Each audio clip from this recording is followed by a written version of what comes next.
முறுமுறுன்னு இருக்குல்ல இந்த கோதுமை பிஸ்கெட். இது கோதுமை மாவும் அப்புறம் நாட்டு சர்க்கரையும் வச்சு செஞ்சுருக்கேன்.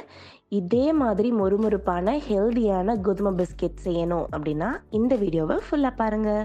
இப்போ ஃபஸ்ட்டு ஒரு பவுலில் நம்ம இதில் 3/4 கப் நாட்டு சர்க்கரை சேர்த்துடலாம். 3/4 கப் நாட்டு சர்க்கரைக்கு 1/2 கப் அளவுக்கு எண்ணெய் சேர்க்கணும்.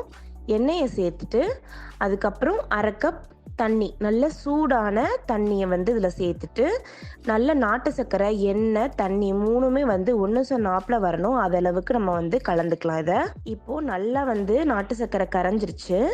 இதில் நம்ம 2 கப் கோதுமை மாவு சேர்த்துட்டு நல்லா கெட்டியான மாவாக பிணைஞ்சு எடுத்துக்கிறணும். இப்போ பாருங்கள், சூப்பராக நல்லா கெட்டியாக மாவு பிணைஞ்சிக்கிட்டாச்சு.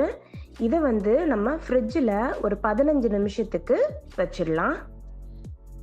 இப்போது நம்ம ஃப்ரிட்ஜில் இருந்து மாவை எடுத்துட்டு இதை நான் 2 பாகமாக பிரிச்சிடுறேன். பிரிச்சுட்டு ஒரு பாகத்தை திரும்பவும் கொஞ்சம் நல்லா மசிச்சுட்டு இப்போ இதை நம்ம சப்பாத்திக்கெல்லாம் மாவு திரட்டுவோம்ல, அந்த மாதிரி திரட்டி எடுத்துகிட்டு வந்துடலாம். ரொம்ப அழுத்தி நம்ம இதை திரட்டக்கூடாது. கொஞ்சம் நல்லா சாஃப்டாகவே திரட்டி எடுத்துகிட்டு வாங்க. இப்போ இந்த மாதிரி நல்ல பெரிய சப்பாத்தி சைஸுக்கு ஒரு சப்பாத்தி போட்டுக்கலாம். அதில் இது ரொம்ப ஒல்லியாக நம்ம சப்பாத்தி மாதிரி போடக்கூடாது. கொஞ்சம் நம்ம தடிமனாகவே வச்சுக்கலாம். இப்போ ஒரு கத்தியோ இல்லை பீட்சா கட்டரையோ வச்சு இந்த கார்னர்ஸ் எல்லாம் கட் பண்ணி எடுத்துடுறேன். இப்போ நல்ல ஒரு ஷேப் கிடச்சிருச்சு. இப்போ இதை நான் இன்னைக்கு ஸ்கொயர் ஷேப்பில் போட போகிறேன். நீங்கள் இதை டைமண்ட் ஷேப் வேணுன்னா டைமண்ட் ஷேப்பில் கட் பண்ணிக்கலாம், இல்லை ஸ்கொயர் வேணுன்னா ஸ்கொயரில் கட் பண்ணலாம், இல்லை ரெக்டாங்கிள் ஷேப் வேணும்னா ரெக்டாங்கிளில் கட் பண்ணலாம், ரவுண்டு வேணும்னா குட்டி குட்டி ரவுண்டாக கட் பண்ணிக்கலாம். இப்போ இது எல்லாத்தையுமே நல்லா பாருங்கள் உதுத்து விட்டுடலாம். இப்போ இதை நம்ம ஒன்று ஒன்றா எண்ணெயில் போட்டு ஃப்ரை பண்ணிடலாம். ஃப்ரை பண்ணும்போது நம்ம ஒரு சில விஷயங்கள் கவனிக்கணும். என்ன அப்படின்னு பார்த்தீங்கன்னா, எண்ணெய் ரொம்ப சூடாகிடக்கூடாது. எண்ணெய் ரொம்ப சூடாக இருந்துச்சு அப்படின்னா வெளிப்பாகம் சீக்கிரமாக கரைஞ்சிடும், உள்ளுக்குள்ளே வேகாமல் அப்படியே மாவாக நின்றும். ஸோ மீடியம் ஃப்ளேமில் வச்சு ஃபஸ்ட்டு நம்ம எல்லாத்தையும் போட்டுறணும்.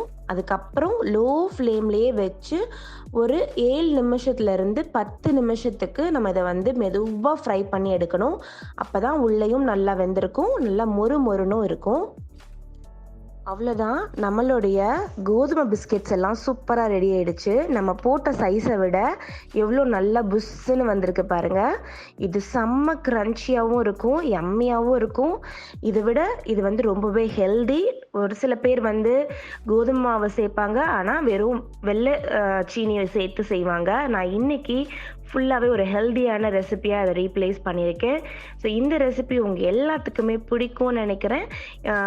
பிடிச்சிருந்தது அப்படின்னா மறக்காமல் இந்த வீடியோவுக்கு ஒரு பெரிய லைக் கொடுத்துருங்க. நான் உங்களை வேற ஒரு வீடியோவில் சந்திக்கிறேன். அது வரைக்கும் பாய் பாய்.